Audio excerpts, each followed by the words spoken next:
that we do ask of you. First of all, listening to each other is the number one key. Number two, we do not attack people, we attack ideas. That's what I tell my debate class. If there's something that you disagree with, you are free to disagree with it, but do it in a respectful way. Thank you very much.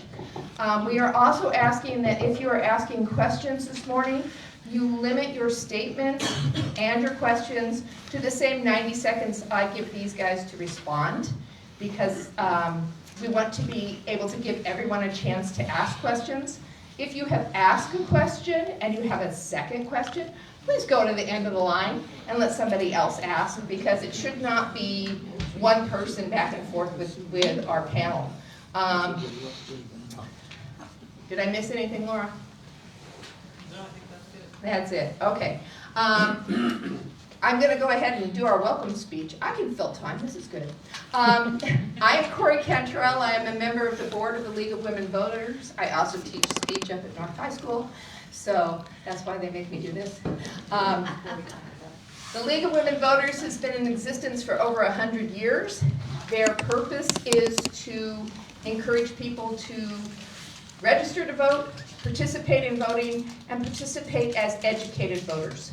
And as part of that mission, we hold these forums to give you, the public, a chance to hear what your legislatures are doing on your behalf and to ask questions so that you can be an educated voter. Joining us today in sponsoring this event is the Human Rights Commission of Sioux City. And as always, we have our partners with the museum and also with the Mayor's Youth Commission, who are serving as our timers. So joining us from the Mayor's Youth Commission, I'm going to have to look at my notes. Ooh, sorry. Solomon Walker from Bishop Heelan, and Claire Gann from North High School. And their sponsor is the Siouxland Cares, and Chris Courtney is here as a representative for Siouxland Cares. So let's give them a round of applause.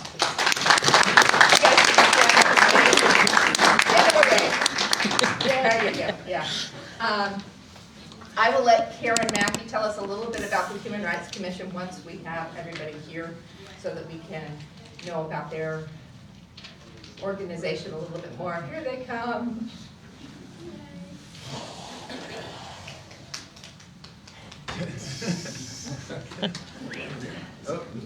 Yeah, Bob's coming in the back door.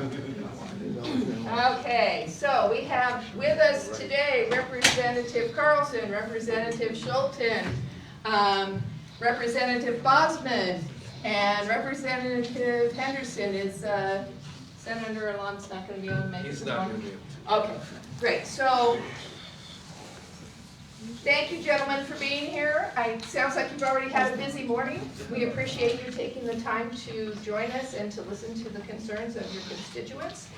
I've already kind of given them the welcome speech. You guys have heard it so many times, you probably don't need to sit through it again. I'm going to pass this mic to you, and I will ask you if you would please take about 2 minutes, give a little opening. Given that we are nearing the end of the session, I would ask that you provide us with what you think are the greatest accomplishments of the legislature this session, and what it is you hope to finish up in the next month or so before you guys adjourn. All right? And Representative Carlson, since you got here first, we'll let you go first. Good morning to everyone. I have a question for you before I even begin. How many of you are from District 13? Okay, thank you for being here. I appreciate that very much. I'm just going to comment in this way. This has been a very challenging week, this past week. We have had most all of the oxygen sucked out of the air in dealing with AEA and SSA and teacher pay. And I'm just going to leave it at that and let you ask questions in that direction. It might be a whole lot easier than me trying to figure out what I can share with you. I also want to share with you that we all need to be careful with words. I don't know if you've noticed on the Interstate 29 south of Sioux City, an advertisement in great big letters that says, medicated weight loss experts, is what the sign says. Now, think about this. Where's the comma? Where's the comma, where's the, whatever it might be. But think about that. It's important how we use our words, and we want to make sure we say it the right way. So, medicated weight loss experts. So are the experts medicated? So that they can, anyway, those are my comments. I look forward to your questions. Thank you. So we don't know if this is going to be the last one or not. With that, I just want to say Ken's not run, or Representative Carlson's not running for re-election, and I, even though politically we may not be always aligned, I just want to say how much I appreciate him, and he gives me material to read all the time, and I absolutely appreciate it. It's a lot of agriculture material, and it really means a lot to me, and I just want to say thank you for your service. I think my favorite thing about him, one thing and then I'll go on, but he spent $75 on his campaign. I think that's the coolest, Representative Abner and I think that's the coolest thing there is. In the age of all raised so much money, that's pretty cool. So, two favorite things that we passed so far, off the top of my head. One was the ban on foreign, or strengthening the ban on foreign ownership of farmland. The governor said it in her condition of the speech. I already had a bill planned, and that ended up being very similar. It was a little bit stronger, but I accept what the governor proposed, and I was encouraged by that. The second one is, and I think this is the most important thing we've done so far down there, maybe not the most, well, potentially impactful, but it's gotten probably no headlines, and that's our PBM bill that we passed out of the House.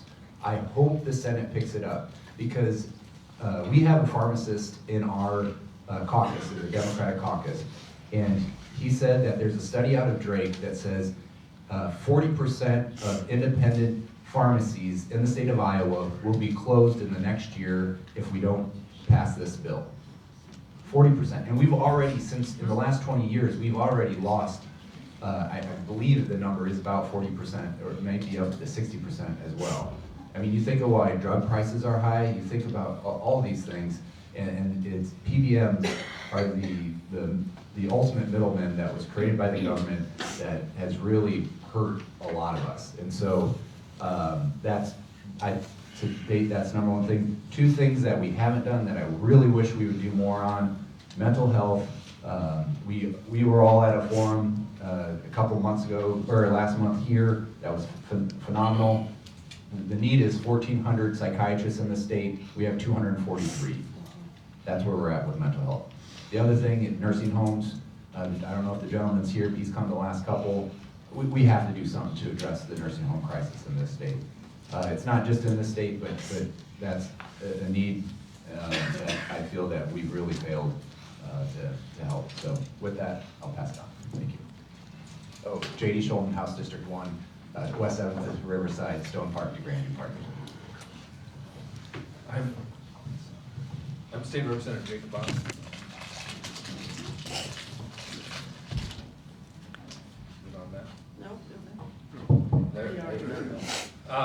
I'm State Representative Jacob Bossman. I represent House District 14, which is the Morningside area of Sioux City, Sergeant Bluff, Salix, a little bit of rural Woodbury County. I'm going to kind of lump together kind of what we've done and what we haven't done yet. There's a bill I think is going to come up on Monday dealing with items benefits for sheriff's deputies. They fall behind, and it's hard for a lot of our sheriff departments to be able to recruit good law enforcement. So we're going to adjust their IPERS amounts. I think that's really important. Housing is the number one issue that I've been hearing. It's hard, near impossible for employers to recruit people to move into the area to take needed positions because there's just no housing. I think it's an issue throughout Iowa. So I've introduced a number of bills dealing with the workforce housing tax credit, expanding it, trying to get more of that money to communities like Iowa.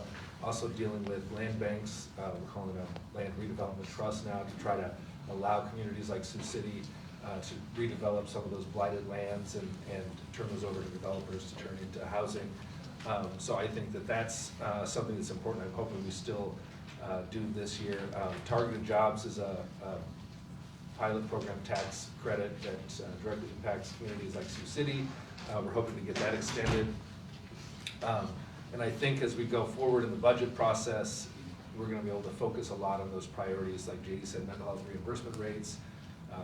We're hopefully addressing teacher pay soon, but the tax conversations as well, doing targeted jobs and others. So I'm hopeful and optimistic that those will be accomplishments that we're able to tackle in this session. Good morning. Yeah. I'm always looking at the clock to figure out whether it's morning or afternoon, but then I have Carlson to tell me, so. Thank you all for coming.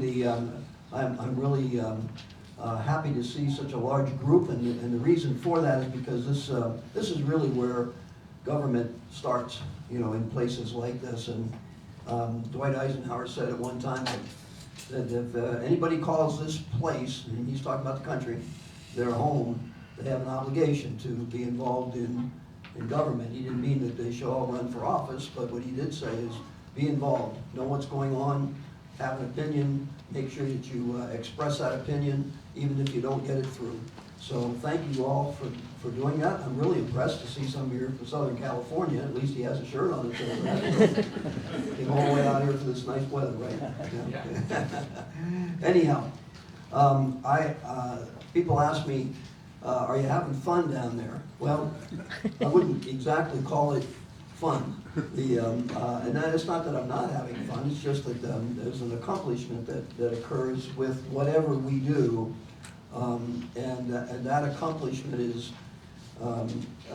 you know, a sense of satisfaction, I guess you would say. Most of the bills that I agree with and I'm happy about have already been expressed here. I'm especially happy about the pharmacy bill that JD talked about. We have an advantage here in Sioux City. You can't walk down too many neighborhoods and not see a pharmacy, but that's not true in our rural areas, and many rural people are not very comfortable getting their pharmaceuticals online. So preserving our rural pharmacies is very, very important. We've also passed some education bills that fit with my agenda, and that is to try to make sure that we are teaching our kids about what it takes to be a citizen of our country, which is a different country than any place else in the world. And so that's really important, and we're moving and making progress in those areas, trying to entice good teachers to be here. I've been talking with the heads of the education departments at the three universities, three Regents universities as well as others, about those kinds of things. And so we're making progress. I think that progress is not going to be ended in my time down there, but as long as we're continuing, that would be good. So thank you for having us. Okay, so now that everyone's gotten a chance to get settled in, thank you gentlemen for being here. Thank you for the work that you're doing for us. I'm going to introduce Karen Mackey from the Human Rights Commission, and she's going to tell us a little bit about that organization, and then she will be posing your first question. Thank you very much, Corey. So the Human Rights Commission is a free but neutral service provided by the city, and that's under state law. Chapter 216 of the Iowa Code requires that any city with a population of 29,000 or more have a Human Rights Commission. And so the commission's main duty is to investigate allegations of discrimination. We have to be neutral when we do that. As I said, it is a free service, but that is most of our work, and then we do some other things like put on Faces of Siouxland Multicultural Fair. So gentlemen, I would like to know your position on the proposed assistance and service animal legislation. It says Senate File 2268. I have some concerns with it, and I'm going to just name a few. So this would require a provider to specify the particular assistance provided to the tenant. So while another provision in the law says that you don't have to state what your disability is, really, by having to specify the particular assistance provided to the tenant, that's really outing them as far as what their disability is. They have a mental health issue, they have some other issue. So that's one problem. The other thing is that there needs to be a patient-provider relationship for at least 30 days. Now, while I can understand what they're trying to get to, they don't want people just going out on the internet and getting a certificate, paying money for it from someone who's never seen them. This does have a problem. It can make a problem for people. Let's say you have a tenant moves to the area from another state. They have an older note from the provider. Let's say they lived in Colorado. They have a note from their Colorado doctor that's a few years old. They get here, they're trying to rent an apartment, and then they discover that they're going to need a new letter. What are they supposed to do with their assistance animal for that 30 days while they, find a doctor or provider, have a relationship with them for at least 30 days, and then get the note? So that's a problem that I think people hadn't thought of before. And then there has to be an expiration date on the letter. So then what that means is that people's letters are only good for so long, and then they have to keep going to the doctor. The disabilities that I have, they aren't going away anytime soon. And the things I need for them, well, it's not going away, it's staying the same or maybe getting worse. But your disabilities, if they're a permanent disability, they're not changing. So that is my question to you, what is your opinion on Senate File 2268? And what changes, if any, would you like to see? Yeah. So I floor managed this bill in the House. It came over from the Senate, and we actually put a lot of time and discussion into it and had I think, fairly significant amendment on it. Obviously, as you alluded to, I think there's an intent to protect the good actors in this sphere. There was some potential of abuse. There were some things in the law, that require that you're only liable for the damage to your dwelling, and sometimes damage occurs to a neighbor or neighbor's property or the common space. So that was corrected in there. There was some potential for abuse with the number of assistance animals. So this limits it to one, and if you have a need for more than that, you need to get a note from the doctor that explains explicitly why one is not enough. So I think a lot of those protections are good. Because of where the code sections are in Iowa, it included both service animals and assistance animals, and we made it very clear with that amendment, working with Representative Turek, that this was not addressing those issues in regard to service animals. It was just assistance animals. Also, I'm trying to think of the other thing I was going to mention. Oh, in regards to the 30 days, we made it clear that you could receive a note from a doctor outside of the state of Iowa for exactly that type of situation. If there is an instance where it's more than a year old, then obviously you would have to try to get a current note from the doctor. If they want to see you, you could potentially set up a telehealth visit. But understanding that that could be an issue, but to your point, we want to protect the good actors by essentially prohibiting the bad actors, and there are some instances where people were just going online and getting a certificate from a doctor in Arizona that hadn't maybe actually met or inspected that situation. So that's what we're trying to avoid, to make sure that this is something that is sustainable going forward for the good actors. Yeah, it passed unanimously, I think, 99-0 out of the House. It was a party line vote in the Senate, but because we spent a lot of time, so it was the Turek amendment, working with Representative Madsen, we tried to really soften a lot of those part issues, yeah. But because we amended it, it does go back to the Senate. Okay, gentlemen, and the rest of you want to chime in? Add anything? Yeah. Yeah, go ahead, JD. I'll just say that it did pass unanimously, so I believe all four of us. Awesome. I appreciate to see the bipartisanship. You're gonna have to turn it on. Push up.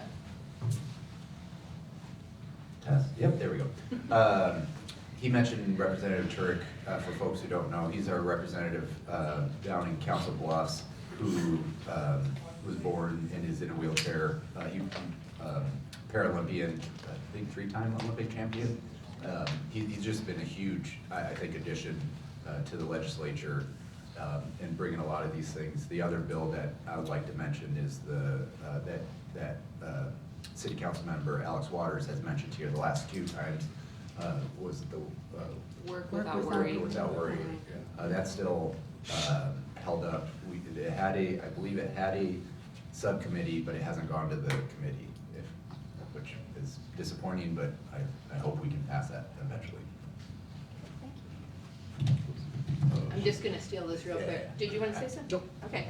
All right, we would like to invite anyone who would like to ask a question to come line up here. Again, we do ask you that you keep your statements and questions to 90 seconds, the same as the time that we give to our responders. Thank you. Go ahead. Good, thank you. Pat Gill, Woodbury County Auditor and Recorder. I'm just like Swallow from Capistrano, I'm back here to talk to you. What I want to talk to you about is House File 2610. It's elections bill, and the things that were contained in the bill were to outlaw ranked choice voting, and we can't do it anyway in the state of Iowa, so this legislation really isn't necessary for that. The other one is to eliminate the ballot drop box. That's one that I have the most concern with. The ballot drop box is absolutely the most secure way for folks to deliver their ballot back to the courthouse in absentee ballot. It's much more secure than dropping it in the postal service, because all they have to do is that, and this is convenient for folks who work, who want to return their ballot in the evening, they just pull into the alley in between the courthouse and City Hall and drop their ballot in that drop box. And it's a very secure thing. And they know that if they get it in there before the polls close on election day, that ballot is absolutely going to be counted if it is reconciled with the voter registration database. So just because something gets dropped in there doesn't mean that it gets counted. It gets counted because it's reconciled beforehand, and it's much more secure than going to the post office and dropping it in there where everybody else is handling it. And then sometimes it takes up to a week for a ballot to get to the courthouse. The other is the voter verification. Can we wrap this up? Okay. I'm just, okay, Senator isn't here. You folks did a good job. You put it off until 25. There's no reason to pass this legislation at this point. I was here over 20 years ago sitting at the table, and I never thought I would be at the time agree with folks who said, just get out of town and leave us alone. And that's what I'm asking you to do. Thank you. Well, Yeah, you go ahead and respond, but you can go ahead and move up. Yes, all right, there you go. So one of the things that I brought up in our House debate was the fact how in Sioux City, our mail goes through Sioux Falls. So to request a ballot, it comes from the auditor's office to Sioux Falls to your place. You fill it out, goes to Sioux Falls, comes back here. Let's say you make an error, humans make errors. Goes back to Sioux Falls, come back here. And the window that we have to do that has shrunk. And so I feel what we've done in the legislature has really put Sioux City at a disadvantage. And we are one of the lowest turnout in the entire state of voter turnout. And so anything that we can do to improve voter turnout, I'd be for, but we're going in the wrong direction. Okay, would any of the rest of you like to respond? I don't think I have any comment. All right, go ahead. My question is about teacher retention. Apparently this week in Perry, Iowa, which had a tragedy in their school in January, they lost a school principal, they lost a couple students. They had 4 or 5 injuries that also took place among the students. Teachers in Perry aren't signing up to come back next year. Now, the $50,000 starting to smell a little bit more like a bribe to Iowa educators at this point in time. $50,000 bonus for all teachers in Iowa. And it seems like that money was provided as a great incentive. It was, but what was it for? Was it to hopefully remove the fear that teachers have of what they're doing? Because Iowa has what are considered very lax gun laws at this point. Yep. We, in 2021, signed a permitless carry law. This year, we have reversed ourselves from 10 or 15 years ago and allowed guns to be brought to school. Do you have And a kept- question in here, sir? Yes, I have a Okay. question. Thank you. Guns can be kept in cars and trucks in parking lots in schools now, as long as that car is locked. Are we gonna have someone going from vehicle to vehicle in school parking lots to make certain that those vehicles are locked? Whether or not there's even a weapon in there, are we going to do that? What do other Iowa schools now, besides Perry? Perry has been given the permission to spend $700,000 from what is called a district fund to provide an extra incentive to the teachers to give them encouragement. What do other Iowa schools have to do in order to receive extra benefits to persuade teachers to sign up, as Perry's have? The House passed it 95-1, nearly unanimously. What do other Iowa schools have to do? What's the line, gentlemen? What's the line? Thank you. Yes. I'll just say first, in regards to the 50,000, you know, exactly what I said at the last meeting. There's a labor shortage going on You weren't there at the across last meeting. all. Yes, he meetings. was. No, earlier today. Earlier today. Oh, okay, excuse A me. labor shortage going on across, you know, all industries.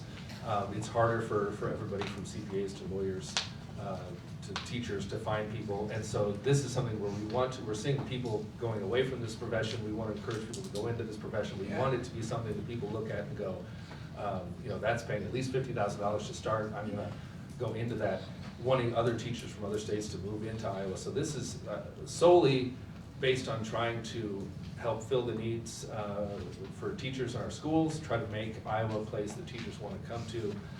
So we're trying to get ahead of it. We'll be the fifth highest paid for beginning starting wages in the country. When you factor in cost of living, it'll be first or close to first. So we want to make Iowa a place that all the people in Iowa decide that they want to go into education, or educators in neighboring states want to come to Iowa. I think that that's a great goal to have. Yeah, I'm not sure you're not misunderstanding that 50,000. That's not a $50,000 bonus to all teachers. Okay, and actually, I don't recall any conversation that had to do with what occurred at the Perry School with regard to that bill. But Not that bill, the $700,000. Oh, that one, okay. That's $700,000. Yeah, that was done as a special situation because of that, but, no, but in the bill that Jacob just talked about, there's also a teacher retention aspect of that, and that's at the 12-year mark. And the 12-year mark, teachers will be paid $62,000. First year would be 60, but then after that, $62,000 in their salary, regardless of where they are at that point. And that stays until they reach whatever the step is that goes beyond the 62,000. So, and that was for the purpose of attracting and retaining good teachers here in the state of Iowa. And the $700,000 I- that that Perry was is it. spending? Correct. That was done to try to help to ameliorate the fears that maybe a lot of those Perry teachers had. You know, maybe it will work, maybe it won't work. We don't know that, but that's what we did. Mr. Carlson, Mr. Scholten? Anything to add? House members voted 95-1 on that $700,000 retention. Just a reminder. Probably, yeah. They forget. I was gone one day because of being sick, and so I'm still I battling. think Carter had the bill. I think the bill for the most part, I think, was focused on, I think the Federal Department of Education, Director Snow had worked with Perry as far as the things that they needed to do. They had missed a lot of school days, so Yes. this sort of exempted them so that people could still graduate even though they hadn't necessarily met some of the graduation requirements. So it included a lot of that, things that were needed sort of as part of this special situation for Perry to be able to continue moving forward and to still graduate and move people forward. Yeah, I think some of that was also going to be used for construction costs. You can imagine that there would be probably considerable trauma to have to still be involved and be in the place Part where in that something that happened. Yeah, Yeah. that's right. I think we need to move on. Thank you. Thank you. Deb?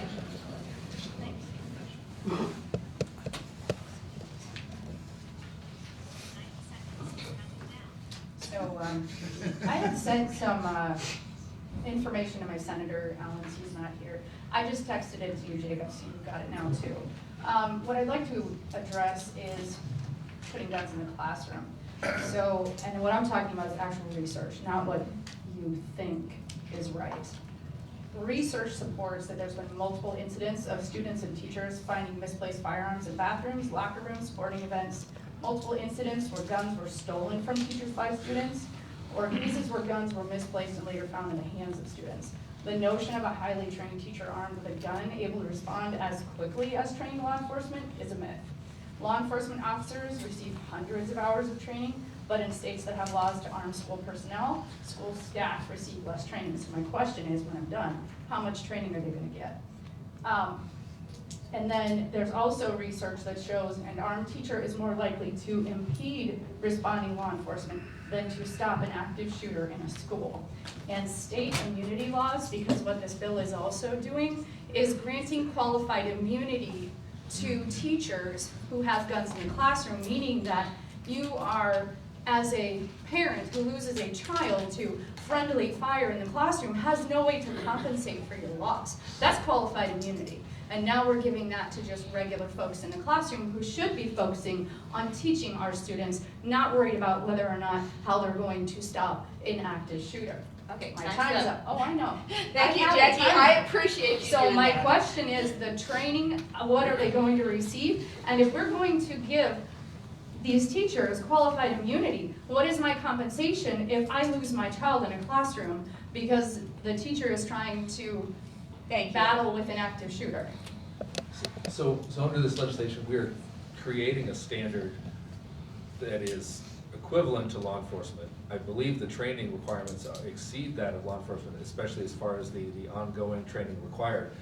So we're granting them qualified immunity the same way that law enforcement is, that we're treating them sort of the same standard because their ability and their training will be at that level. And this allows for local control in the sense that it's up to the local school boards to decide whether they want to participate and who they're going to allow. We had heard from our sheriff that there are, I believe, Representative Henderson said 1,400 reserve deputies in the state who are teachers. There are probably just as many, if not more, members of the National Guard that are teachers. I've heard from numerous superintendents that there are retired police officers, retired military who are teachers. So those are the people that we're talking about, and they're being treated the same as law enforcement because they're at that level, and they're gonna be required to have that level of training and expertise. And if they don't, then it's up to the school districts to not empower them this way. But that's why the qualified immunity makes sense, because their training is on par with that. And the compensation for a family? Well, qualified immunity is that they're being treated the same as a police officer. So if a police officer makes a mistake, that's why qualified immunity exists. And so these are being treated the same because they're being trained, the standard is the same. Would one of the others like to respond? Thank you. Yeah, a couple of things. The first thing I would say is private schools across the nation, in fact, have a preponderance of those schools that allow for carry in the schools for their children. protection. And I know of no instance where a child has been shot by somebody in a private school who was given that situation. Secondly, qualified immunity would not protect one of these officers, we'll just call them officers, who would be in the school, who would not be acting responsibly with his firearm or her firearm, and would be negligent in some way.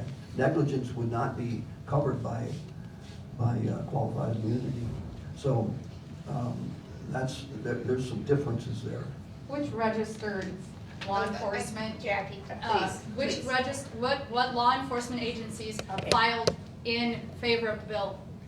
You can look it up on the. Oh, it's none. Yeah, so It's none. I will say in the Democratic caucus, there was a couple things that on the House floor, I think Representative Wills was the floor manager, and he mentioned that there hasn't been an instance in the states that have already allowed this. I did a quick Google search and rebutted that, because in the last 5 years, there's been over 100 instances where there's been an incident. But in our caucus, the big issue that we talked about, we have a lot of educators in our caucus, and they were trying to figure out what is their role as an educator in this situation. If they have a gun and they're in charge of it, are they supposed to protect their children, or are they supposed to go after the person? Also, if they go after the person, and then you have police coming in and the chaos out of that, they're more likely to get shot than not. And so they're just a horrible situation all around, and just a sad state of where we're at in this country right now. Mr. Carlson? Did you turn it on? No. I would respond this way. The worst scenario that I can imagine is if we do absolutely nothing to stop it. That's number one. Number two, there are 3 bills working their way through. One of them does apply to guns, one of them applies to new construction, so forth and so on, and a third one, and I'm not for sure what is in that. So there are other alternatives to this, and I am convinced we are doing our due diligence to protect our kids. I have no reservations at all as to what we've done and what has been proposed at this point. Oh, okay. Go ahead. I want to make sure they're done with that. I think they are. All right, good morning, gentlemen. My name is Roseanne Plant, and I appreciate the opportunity to speak today to you, and thank you for being here. I'm here to speak on House File 485 and Senate File 274. I'm an attorney from Hinton, Iowa, originally from Sioux City. I practice a fair amount of family law, and I'm here in support of the 50-50 shared parenting bill. I spoke to and emailed you, Mr. Scholten, about this last summer, where you explained to me that with the supermajority, it was difficult, and I understand that, but I am here to ask you for solutions. Here, now that we are almost through funnel, I do volunteer lobbyist work. I volunteer my time for different organizations, and yes, I represent a lot of fathers who are denied 50-50 shared custody and fight for years at their children's detriment, and perhaps that's why we have so much school violence. One of the things is because fathers are not involved. I'm very upset, and I'm here to ask you what you can do to help me. The single lobby against this is the Iowa Bar Association, but what really concerns me is that Representative Stephen Holt, chair of the Judiciary Committee, has single-handedly blocked this legislation. Not only that, he has affected the language in the House side so that it was actually negative. And what really concerns me is that he does several things, such as issue subcommittee notices at 5:30 in the morning for an 8 o'clock meeting where I cannot drive to Des Moines in that short a time. He has blocked me from testifying via Zoom, as I have on the other side of the House. And most, I guess, upsetting to my clients and constituents that I help represent is the fact that he has represented many times that he will pass this out of subcommittee only to do not that and misrepresent it. But here's, I'm sorry, but here's really the concern. This summer he offered to work with us, but instead he turned and decided not to do it. And there's a conflict of interest because the bills he is now writing affect the fact that he has, his 16-year-old daughter had an illegitimate child, and now it seems that his focus is on that. I feel that's a conflict of interest, and I would like to know why the House, why nobody is bringing him to, up on House ethics, code of ethics, conflict of interest. He has also quit speaking to my constituents. So how can you help me when one person is blocking legislation that Iowans for 20 years have asked for? So I'll just say, you asked to help how we can pass something, and that's where I mentioned as a Democrat and there's a supermajority, these are the folks you need to be talking to. So just, I couldn't have done anything. That I've had. I'm not saying that, Yeah, I'm yeah, saying no, no, I Okay, reached out. Yeah, yeah. Let So I'm him just answer, please. clarifying, I'm just clarifying, like, for folks, so, yeah, I don't. I mean, first off, I think we'd have to get at the House ethics rules. I don't believe that that is a conflict in the sense that it's not benefiting him financially, personally. But that's something that I guess the House Ethics Committee would have to look into. To your other issues, the committee chairs are given a lot of latitude to decide what comes before their committee, and so that, as the chair of the committee, is his prerogative. The House has a rule that we don't allow virtual testimony, so that's not his decision, it's the House as a whole. But I guess getting at the issue itself, it maybe looks like he's blocking something, but there's just not a consensus of support among the House. I am one that has great concerns about it. My dad was a judge for many years, and he always told me that he believed that one parent should have decision-making authority, and he's seen situations where it's sort of held hostage, where, you know, the one parent will say, if you want me to agree to this, I need something in return, and he thinks that, you know, one parent should be able to make those decisions. So I have great concerns about the 50-50, just because I think there needs to be one with decision-making authority. So I only bring that up to say that I think maybe one of the reasons, sincerely, that Representative Holt doesn't advance this forward is I'm guessing there probably just isn't the votes to pass it in the House at this time. But I guess I can't speak to a lot of his other motivations. Yeah, I would add to that a little bit, and that is, and you don't need to answer this now, but what seems to be the reason that the Bar Association has been in opposition to it? That would be one of my questions. And then the second one is, if you've had conversations with Representative Holt about this bill. I have not. What seems to be his objections to it? Not now. Yeah, if you Because could we do need that, to let if other that people could be, ask I'd questions, appreciate it. please. I can meet you afterward, and I'd Sure. be happy to inform you of that. Thank you. Just real quick, what are the two bill numbers again, please? House File 485. and 485. Senate File 274, and I look forward to speaking to any of you gentlemen about this. I have a great deal of information about it, and I've been working on it for 5 years. Thank you. Good morning. Thanks again for all of you for coming. I really appreciate that. I know that the last two times when Mr. Gill was here, he was asking to have you extend the time for absentee voting by 5 days because of the post office problem. I'm also concerned about the drop box being removed. I thought that that had been voted on so that it's gone permanently. Is that incorrect or not? Is it still possible to keep that drop box? My concern as a League of Women Voters board member, that is a big concern of ours, is voting, and it seems like things are getting more and tougher for people to vote. People that are working late night shifts, people that are this is the only way they can vote a lot of the time. They can't get a day off until we have a national day off for election. That's not something you guys can do, but something that would be great. If we had a national holiday for voting, that would certainly help. And if Sioux City is one of the lowest voting, it's a real concern for us. So I'm wondering if any of you have ever gone through the training to become an election official, and why it seems to be that there's a concern about elections not being secure. Well, I haven't gone through the training, and it'd be a conflict of interest, I think, at this point. But the drop, so it passed the House. I don't believe the Senate has picked it up yet, so this, hopefully they don't. That's what I think what Auditor Gill was mentioning, and just let it be. When it comes to, I think we have a great system of voter integrity at this point. The one instance where it didn't happen here, but also across, well, it was the biggest one in the nation, was caught. And that's encouraging that when you do something wrong, you get caught. I lived out of state for a little bit, and I lived in a state where you got a pamphlet, it was vote by mail, and you got a pamphlet, and you could research every single race and every single thing. And I thought that was one of the greatest things. They have one of the highest turnouts in the entire country, and just the way we can get more people engaged. Representative Henderson talked about the teaching civics and all that stuff.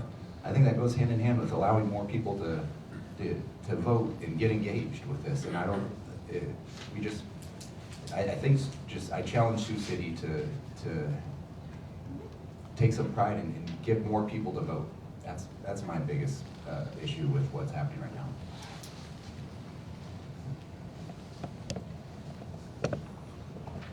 I guess I'll just add that I don't believe that there's anything that we have done that is going to decrease participation. I think that there still is plenty of different avenues. We still have absentee voting for 19 days. We still have early voting and satellite voting and election day voting. So I think that everybody who wants to participate in the system can, and I hope that they continue to. And I just directly answer your question that yes, before I ran for office and got elected, I worked as a poll worker at a voting location and also counted absentee ballots. So it's been a little while, but I have gone through that training, yes. It used to be 40 days, I believe.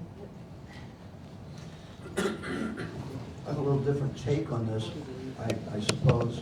I am not for trying to increase the number of voters. I'm trying to increase the number of informed voters. Okay, there's a world of difference there. I think uninformed voters hurt us all. And I'm not suggesting that we don't allow people to vote. I'm just saying what we need to be doing is figuring out how to get to have people become better informed before they go to the voting booth, and then they won't have any difficulty going to the voting booth at the times and in the places that are arrived at, whether we include drop boxes with that or whether we do anything. So that would be my reaction to all of this. Just making, I've always had a little bit of difficulty with saying we ought to make it easy to vote. Well, everyone has a right to vote in this country. I understand that, but that doesn't mean that everybody is informed when they come, and that's what I'm about. I'm not suggesting we deny anybody the opportunity to vote, not at all. Well, that got to my point of having a pamphlet where everybody can read about every single candidate beforehand. That's why I thought that system was so great and has a high voter turnout. So. Okay, I'm gonna ask that people quit having back and forth with our answers because this just slows the process down. If you have additional comments to make, do it outside the forum. Thank you very much. Did you have anything else to add? I'm going to add that I'm probably the old-fashioned guy in all of these discussions with regards to voting. I consider voting to be a privilege granted by all the men and women of this country who have sacrificed to keep her as she is. It is a privilege. And with privilege comes responsibility. It is election day. Get out and vote. Okay, Mr. Greenwell. Thank you very much. Dan Greenwell. I want to be absolutely clear. I'm speaking on behalf of myself. I'm a member of the Sioux City School Board. I am not speaking as a member of the school board. I'm speaking on behalf of myself. I want to be very clear. With the gun legislation, it's my opinion that it's absolutely silly to allow guns in schools. However, as I also understand it, it's an individual decision by the school boards to make that choice. So the angst and all the violent discontent should be directed at the school board as to making that choice whether or not they want guns in the school. I would personally vote absolutely never allow guns on teachers in the school board, but all the decision power is in the local school boards. You're just enabling the local school boards to make that decision, which I think is wrong, but that's where it is. So the second thing is with respect to the AAA. We are currently paying twice for services that we are not receiving from the AEA. I do not believe we should pay for services that we do not receive. The current AEA bill helps fix that process. In the first year of this bill's implementation, the school district would have another $1.3 million that we would control, not the AEA. In year two, it would be approximately 2.7 members that the local school board would control, not the AEA, and we wouldn't be paying twice for things. The school board made a resolution to only pay for services received. And in your opinion, does that bill do that? House File 2612. Yeah, that, it goes a long way to do that. That's exactly what we put in place. Yeah, I would say yes. I mean, there's maybe the slight difference is the requirement that 90% of the special ed money be used within the AEAs. But I think you're absolutely right. That's what we're trying to get at, is that there's an understanding of exactly what it costs and what the school districts are paying for those services. And really, it's a transparency bill. We want the taxpayers to really know where the money is going. Just for your information, that 10% equates to, for Sioux City School Districts, that equates to about $500,000, which we would be in control of a $5 million budget. Please don't go back. Could I ask him a question? Sure. So, when we passed 3% SSA, you mentioned that we would be at a $4 million deficit next year. With 2.5, where will we be? Do you know where we'll be at? About 4.7 million. 4.7, that's it. Thank you. Thank you. Good morning, I'm Bob Fritzmeyer, I live here in Sioux City, and I want to address two bills. Actually, one is in the Senate, but the one that obviously affects all of you is the House bill, it's the HSB 737, and this is the pesticide liability bill.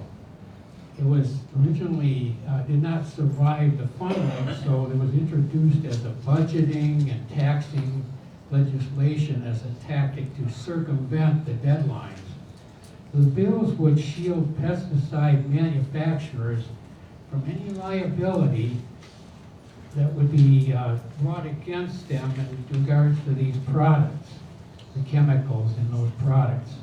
So I'd like to ask each of you, how, just looking at that bill as it stands today, how would you vote on that bill, please? Yes or no?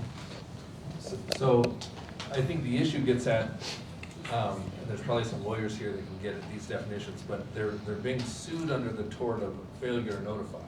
And the FDA is telling them that they can't notify that it's carcinogenic because they haven't determined that it is. And so we're holding them liable for something that the FDA is not allowing them to do. So this bill, so I would be in favor of it because it's clarifying that we're saying that we can't require people legally responsible for something that the FDA doesn't allow them to do. Yeah, I would have exactly the same reaction to it. You understand the difference in that is that the federal government has said that there's no proof that the chemicals are causing the problem, and yet the companies are being sued for not warning people that they are. That's essentially the difference. And that's why I would not vote for it. But they can still be sued under other torts Sure. if there's. The lawyers here tell me the other ones. If they have actual cause, if there's negligence, we're just saying that they can't be sued under this portion that's the failure to notify. But they can still be sued for negligence or other things that they're doing wrong. Mr. Scholten, Mr. Carlson? It's been in the House, it hasn't been in the House yet, right? It's around, but it hasn't. Yeah, so I haven't been specific, I can't speak about the specific bill, but in general, I think multinational corporations have too much power in this country, and this is part of it. This bill is part of it. But again, I can't speak on the details of it, but that's where my general consensus is. Mr. Carlson? You can always count on JD to get with the multinational, and I appreciate that. It's true. He is consistent. This was in the Ag Committee, and you're on the Ag Committee, aren't you? Yeah. Okay. And we didn't bring it out. Oh, that's why. Yeah. Because it's. So, I don't know why it was gonna go further, but we didn't bring it out of the ed committee. But I think he said it got shifted to. Oh, well, I really think Yeah, your, it's in I Jackson. think your argument and concern really is at the federal level, not at the state level. If the federal level comes down and says, yeah, we've proven the fact that these are carcinogenic, then it becomes a state issue to be able to do something about it. Right now, we can't. Yeah, I think it does have something to do with allegiance to the rich corporations. Okay, thank you. All right.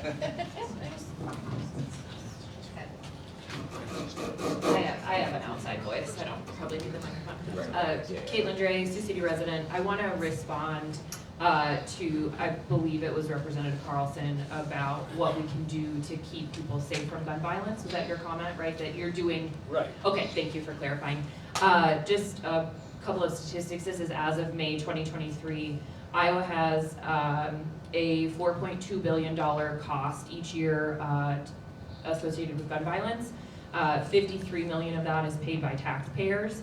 And some of the other things that you could do to prevent gun violence would be reinstate background checks and permits to carry, universal background checks, and closing the gun show loophole, which I have talked about before.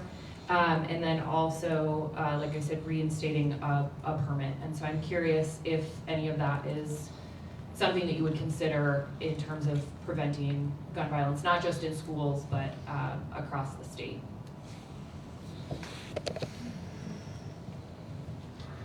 You're specifically directing that one towards me? To Okay, the group, okay. but you had So- brought up the point. Okay, so I would respond this way. Anything that's going to make us safer, I'm in awe, or will be open to any of it. But I'm not going to infringe on our rights as granted by the Constitution. Well So regulated. that's going to be. Would be my comment back to Gotcha, that. that's Okay. fine, that's fine. No, I'm agreeing with you. I'm just responding that anything that will help, I'm going to be willing to look at and consider, no matter what that takes. Thank you. Scholten? I mean, one of the safest places you can go these days is the airport.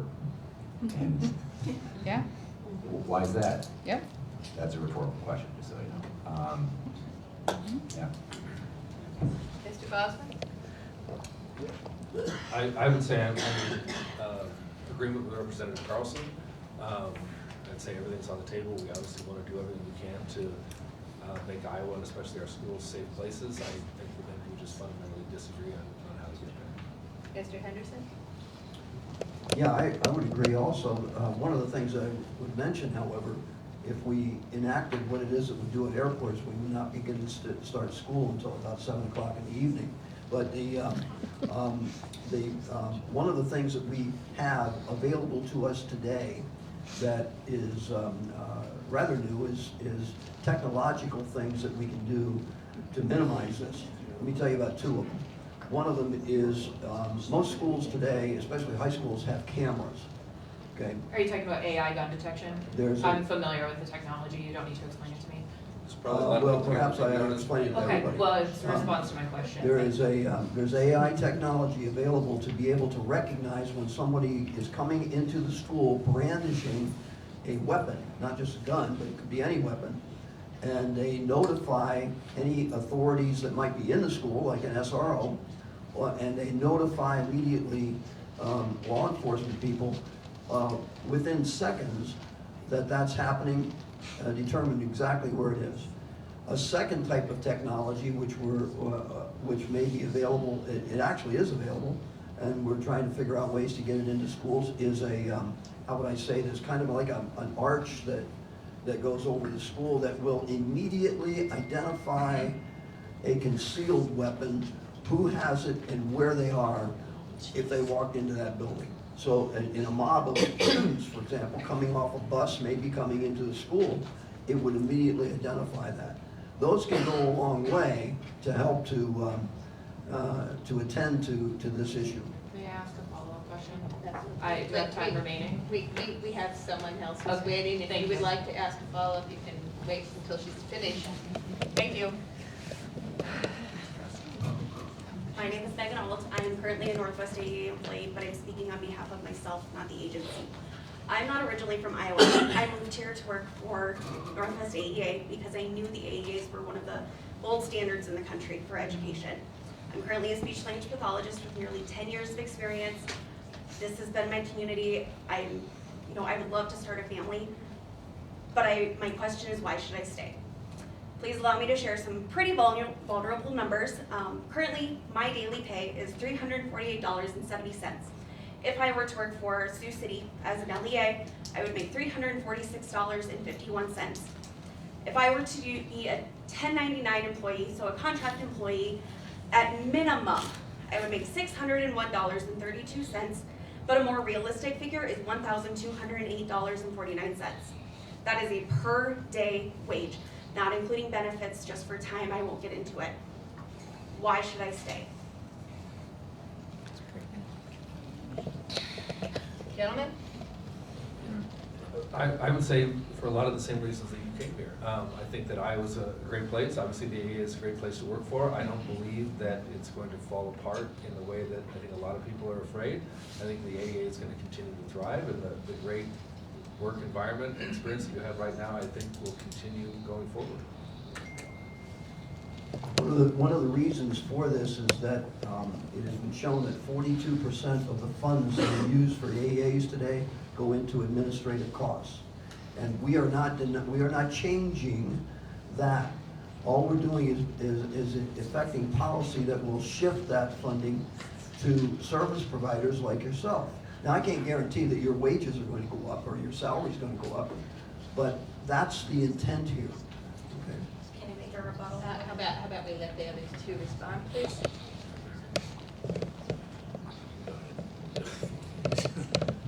I'm sorry, but I don't think I understand your question and the dollar amounts that you were throwing out there. I did not understand the acronyms that you were using, so you're gonna have to either rephrase or we can talk afterwards. My response is going to be the same, is that the AEAs are not going anywhere. And anybody that says that any programs are gonna be done away with, people are gonna get fired, whatever, they have no idea what they're talking about. So we'll leave it at that, and you can come up to me later if you want, because I'm not fully understanding your question. I would appreciate that, thank you. Mr. Scholten?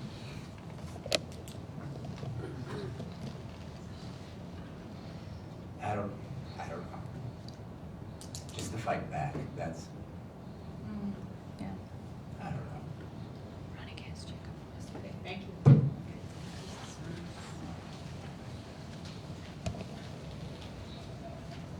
Good morning. I'm John Parks, CEO at Sioux Valley Community Credit Union. Here to ask for your support on House File 131, the more amended House File 131, H8227. Can we count on your support? We've been working on this for about 2 years, so I appreciate it. Yeah, I would say absolutely. It was supposed to come up Thursday. We got a little behind the time, but I expected it to come up on Monday. We will amend it and send it back to the Senate, so I wish there were some senators here. I kind of say for the sake of the audience, basically this is a bill that the governor governs how credit unions are regulated. Banks and credit unions have kind of had a back and forth fight for generations. The banks are trying to interject in how the credit unions are run. I think that this is between the legislature and the credit unions. Basically, we're allowing credit unions to pay their board members. As everybody knows, it's almost impossible to find people to fill positions, especially volunteer positions. It's becoming increasingly hard for them to find good people to serve on the boards. We're allowing them to pay those board members a small stipend. It's very transparent. The members of the credit union are aware of this. They can choose whether or not to be members of the credit union. Kind of in a sort of a petty response, the Senate decided to say, well, if you're getting a stipend, you're not allowed to be reimbursed for your expenses. I believe that those are two completely separate things. You're being paid for your time and the work you're doing, and you're being reimbursed for an actual expense that you have of receipt, an expense you would not have incurred for education or for travel.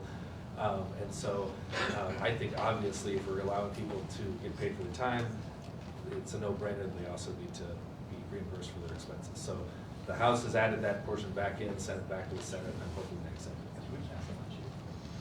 Yeah, I was just gonna say, the bill that we're probably gonna run on the floor on Monday will allow you to do whatever you basically wanna do. The only mandating is that there's a cap on the amounts that you'll be able to use. They're not gonna like me for saying this, but, well, first of all, we support it, and I think we were talking, we think we passed it last year out of the House, but then the Senate. 86-3. Yeah, okay. So, so hopefully, I mean, I assume we would pass it out of the House, but the reason, and they're not gonna like this, but I gotta say it, that it didn't get up for vote on Thursday is because we were time censored on the AEA bill. So we got the bill at 3:55, we voted less than an hour, we were able to debate until 6:30. The reason, it is not your name, but I get to say, I don't get to say things on the floor, I get to say it here. So at 6:30, Iowa House Republicans had at least one member, if not multiple members, who were going to the March Madness basketball games. And so that's why we had to end the AEA debate, and we could not vote on your bill, and we had to pass it, even though there was several members, I think, in the gallery waiting for it all day, and we decided not to pass it because people had to go to a basketball game. So I'll just say Representative Forbes, the Democrat, is the only person I'm aware of who left early, did not vote, and actually attended the basketball games. I'm not aware of any Republicans, at least they didn't leave early. Representative Forbes, you can look at the record, did not vote because he was at the basketball game. no argument here. But the only person to post on social media that they were at the game was a House Republican. Carlson? I don't agree with it, but I'm gonna vote for it. Thank you. Thank you very much. Thank you for being here. Good morning, gentlemen. Thank you so much for being here. My name is Jill Brown, and I've been in education for 20 years now. I have some real concerns about the state of education and the retention of teachers. I really appreciate the fact that you are increasing teacher pay, but I think you're misguided if you think that's going to attract and retain teachers in Iowa. Right now, the expectation is now going to be 4 weeks of student teaching. It sounds like we'll have more actual professional development in the area of guns than we will in the area of instructing students. I'm also concerned that teachers will have an inability to access professional learning like they do right now. Right now, teachers can make a decision to go to the AEA and get coaching, consultation, and so on from an expert at the AEA. It appears that if we want professional learning in schools now, we'll have to go ahead and go through Director Snow and get that approved. A teacher needs immediate access to the professional learning that they need on a daily basis. My question is, beyond increasing teacher pay, what are you going to do to help schools attract and retain educators? Because I'm going to tell you, 50, 60,000 after 12 years in education isn't enough to walk through those doors every day and face what they have to face.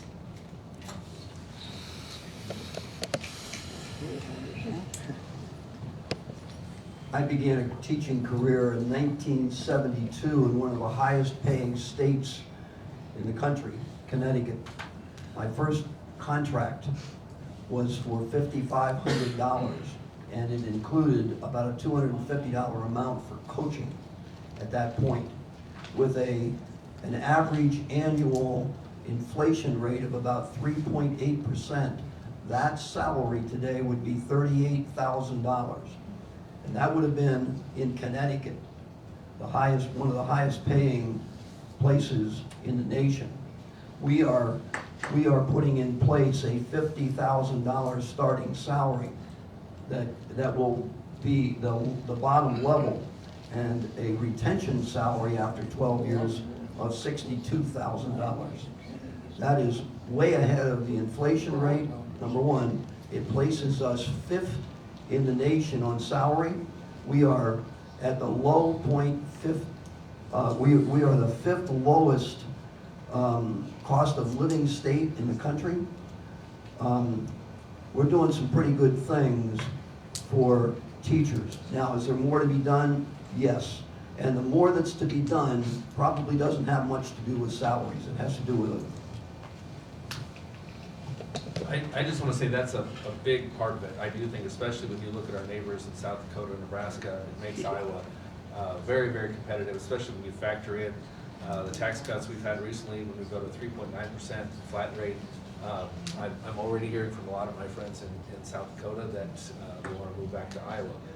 I think also I'll speak to, as chair of the infrastructure budget, a lot of the investments that we've made in quality of life, amenities from water trails, increased kayaking, that sort of thing, to state park infrastructure. I think that we're making Iowa a pretty great place to live, and I honestly believe that a lot of people are going to want to move here. We talked about the finance side of it, but here's kind of my reality of it is, so a lot of folks know I ran for Congress twice. The reality, I hate politics. I wanted to get out of this. I didn't want to do this. And then when Chris Hall told me he was retiring, he asked me to run, and I told him no. Like, well, I'm exhausted. I'm sick of all this stuff. And the very next day, down at the Capitol, they started attacking the public school teachers. And I think sinister teachers was the tagline that I heard from. I think it might have been out of the Senate. I wasn't in there at that time. Yeah. So my grandmother is the reason I got into politics, and she was a 5th grade educator. And so once they started attacking teachers, that's when I said, I'm all in. So we can talk about the finance, we can talk about the bonus pay, but it's the way we treat just teachers and the way we view public education in this state. And when I graduated high school, we were first in the nation in education. We're not that anymore. Financing, we Democrats last year offered 5% SSA. We ended up doing 3%. We passed 3% in the House this year, and then without any negotiation, it dropped down to 2.5. And meanwhile, on the private side, we gave a blank check to an outside corporation to pay for private schools. And there's no cap on it. We're already over budget. We're anticipated in 4 years we'll be 400% over budget on that without any auditing on that.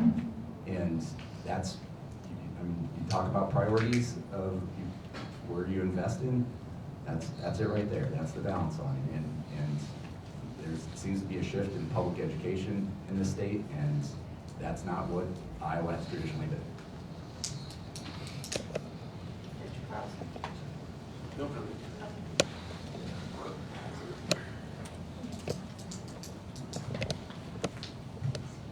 We've got 2 questions left, I think. 3 questions left? Okay. So we've got 3 questions left and 15 minutes, and we have to be out of this room today by 1:45 because there is another group that is coming in right after us. So I'm going to make my final announcements now, and then we can run our questions until we run out of time, okay? Is that all right with everyone? First of all, thank you to the museum for hosting us today. Thank you to the Mayor's Youth Commission. Thank you to the Human Rights Commission for co-sponsoring this with us. Let's give them a round of applause, please. And I have 2 quick announcements. I don't know, did you take the petition down already? We do have a petition in the back there for having Long Lines as an early voting site, as one of those satellite voting sites.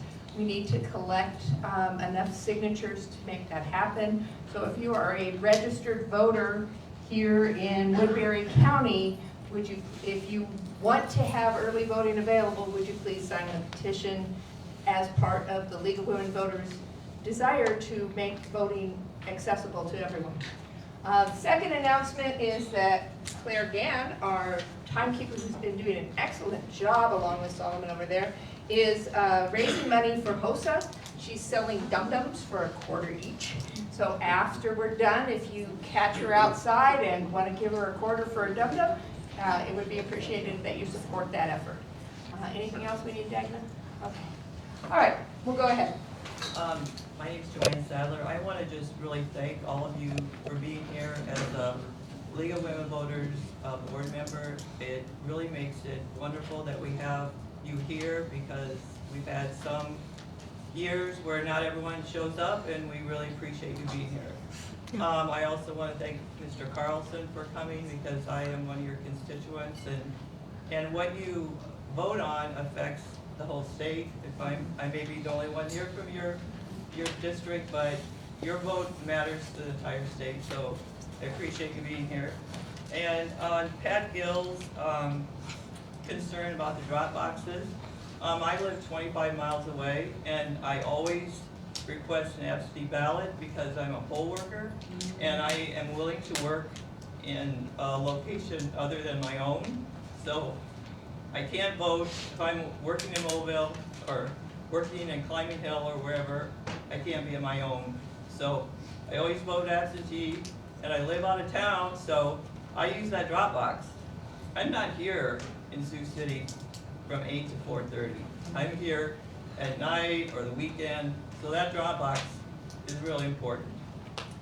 So my real question is about the nursing homes, and I just think it's appalling what the lack of regulation, lack of oversight, and if you could address that, please. Is there any legislation about regulating nursing homes up right now? No, I don't believe there is, but Yeah. this is something I wrote an editorial on, or a letter to the editor back in January. I sent it to multiple people. I sent it to the governor. I sent it to the leadership of the House and Senate. Nothing has been done about it, and I want to know why. I think that's a great question. I believe we are 50th out of 51 in nursing home inspectors in this country. We privatized that several years ago, and that's part of it. Another part of it is private equity is buying more and more nursing homes, and their main objective is to buy up and then sell off, and their main priority is profit rather than care. And so then you have staff overworked, you have just some of the atrocities that are happening. Iowa Dispatch had an article about this just 2 days ago, saying 5 Iowa care facilities cited for abuse-related violations, one's here in Sioux City. And it just, this is, to me, this is the government's about improving people's lives, and this is not improving, especially our elderly people's lives.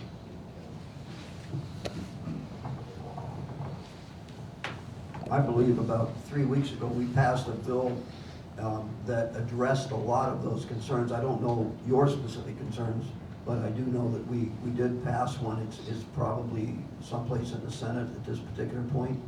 It was run I think Representative Fry managed that bill.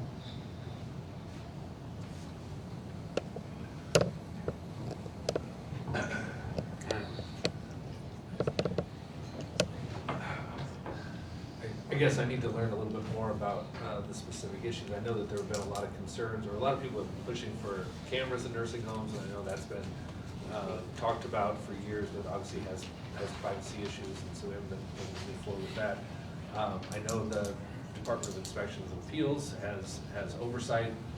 I think to Representative Scholten's job, his point that they're obviously doing their job, but it's unfortunate that they're finding these things, but I guess it's better that they're finding than not finding.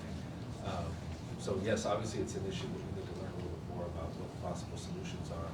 I know we've increased reimbursement rates that they're hoping leads to ability to recruit higher quality staff, and maybe we need to have more teeth in dials inspections. Maybe they need more inspectors. But I haven't heard that directly from them, but I think we understand there's a problem. And more research into what those possible solutions are. Yeah, quickly. We're So, running out of time. yeah, we're a part-time legislature, and so either you're retired or have another job. A lot of us legislators. My other job, I work at a law firm that we just launched a 5,000 physician across the country coalition to take on private equity in healthcare, period. And nursing home is a huge part of this. And so there's a lot of talk at the federal level about transparency. So knowing if your hospital or if your nursing home is private equity majority owned or not. This is a major problem, and it's only getting worse. A lot of it burns out staff and physicians. When we look at just healthcare in this country, considering we're the wealthiest country in the world, it's just despicable. I was blessed enough to play baseball in the Netherlands this past summer, and I had a small little injury, went to the doctor, had rehabilitation after that. It was €25, like compared to who God knows how much it would be here. So. And I would make this comment, JD, whether he realized it or not, made an excellent point. Not all solutions to problems are to be found in the government. People tend to forget that. And that was an excellent example of his group taking this on, working to solve the problem. Don't forget that. Not all problems can be solved at the government level. My last comment, real quick. As a dum-dum, I think I'm worth more than a quarter. I'll be very brief. Thank you for your service. I serve on the Mobile City Council. We are currently in the process of evaluating our water system. It's going to run at a projected cost currently of about $10 million. As I understand it, one of our employees contacted the state, and there's really nothing out there as far as financial support. And please keep that in mind, because a lot of small towns are having water issues, and it's really something that would be beneficial throughout the state of Iowa. So thank you again for your service. Anything happening with helping with water systems? No? So I sent her a large number of phone numbers and people to contact. Do you know if she has done that? I'm sure it was she. I do not. Okay, because I was contacted and I researched all that I could and sent out information where they can get money, where Mobile can get money. I think we're the town itself, because the dollar amount that the town has excludes us from that. Okay. Have her contact me again. Okay. Okay. Thank you. Go ahead. I'm a League of Women Voter member, and I am watching questions on Facebook.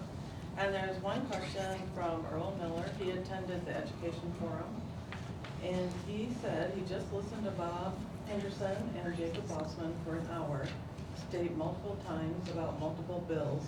They don't know how it will affect Sioux City. If our Sioux City elected officials don't know how their action will affect their constituents, who does? I guess without being disrespectful, Mr. Miller, I would say nobody. I mean, you're asking us to predict the future. What we're saying is every time anybody enacts legislation, you don't know how that's going to impact. And so if he's asking whether or not we can see into the future, I would say no, I don't have a crystal ball. If JD or somebody else does, I'd love to see it. Yeah, the legislation we were talking about, I believe, was the AEA. And the AEA bill provides options for local districts to be able to do things that they'd like, one of which is to continue the AEA program for their services exactly as they are today. And that was the gist of why I think both of us said, we have no idea what Sioux City's going to do. That's up to the school board here, is what it is, of which I believe he is a member. Yeah. So, you know. Do you want to chime in? Okay. Go ahead. My name is Amanda Byer, Sioux City resident. I work for the Northwest AEA as instructional technology consultant, but I'm not speaking on behalf of the AEA. Although my question has a little bit to do with what I do for my job, but really it goes right along with my daughter and what supports she and her fellow classmates are going to get. Our current digital resources RFP contracts with the state vendors annually cost $2.5 million. With a 60% media funding, that's not going to cover those contractual obligations. These statewide digital resources are utilized with general education students and special education students due to the built-in accessibility features, which my husband has severe dyslexia, and so my daughter may need some of those resources coming. How are you going to fund or subsidize the resources for smaller schools and private schools to ensure equity of resources for all students and all schools who will not be able to afford these digital resources without the economies of scale that the AEA offers?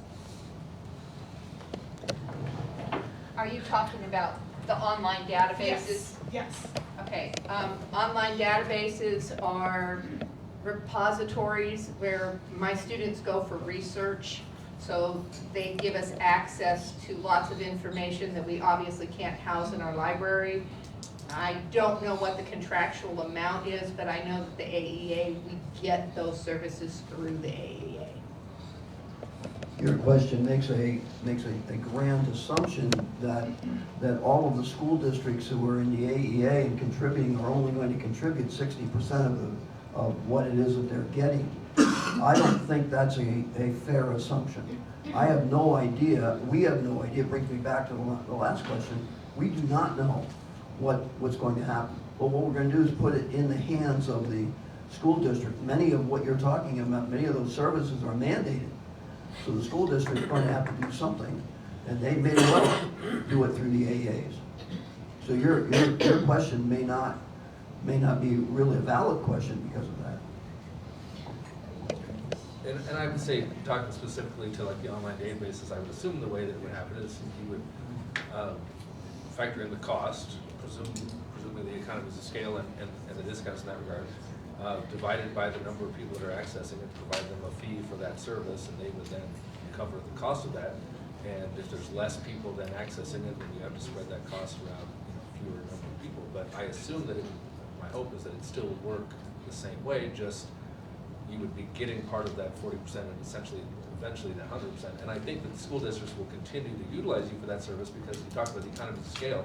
If they try to purchase or access these databases on their own, it's going to be cost prohibitive, and I believe that they have to get those things. So I believe that it'll still work, and it's working in a particular way. One of my concerns in all of this is that there was an issue because there's a reason why we have the AEAs and why the legislature and Governor Robert Ray created the AEAs. And I feel that part of this is neglecting that there was a time before that there was a need, and these met that need. And so that's been part of, I think, part of the discussion that's been lost too. So I mean, we've talked about it a lot this week. I don't know. So thank you. Thank you for what you do. I'll make this one comment. Part of the AEA bill is the formation of a task force, which was demanded by constituents high and low. We put it into the bill. And the purpose of the task force, who's going to be manned by superintendents, AEA people, parents, school board members, on and on and on the list goes, is going to be a part of this task force. They are going to meet, get together, and report back to the legislature in January of 25. And they may come back and say, this is not going to work, and we'll start all over again, or we'll do something different. So it's not like this is all lost or is done away with. That task force is going to look at it all and make sure everybody is taken care of the way they're meant to be taken care of. Ken wasn't at the previous one where we talked about how people might lose their jobs, or because if it works bad, they'll go to a different job. And so there are unintended consequences, even though we go back to square one too. So yeah. Fair enough. Yeah, fair enough. All right, we are at our time limit, and we do need to be out of this room in the next 15 minutes. Please see the table to sign the petition if you would like to have the early voting site. Thank you, gentlemen, for what you do. Thank you for your service to the state of Iowa. And thank you so much for being here to talk to us this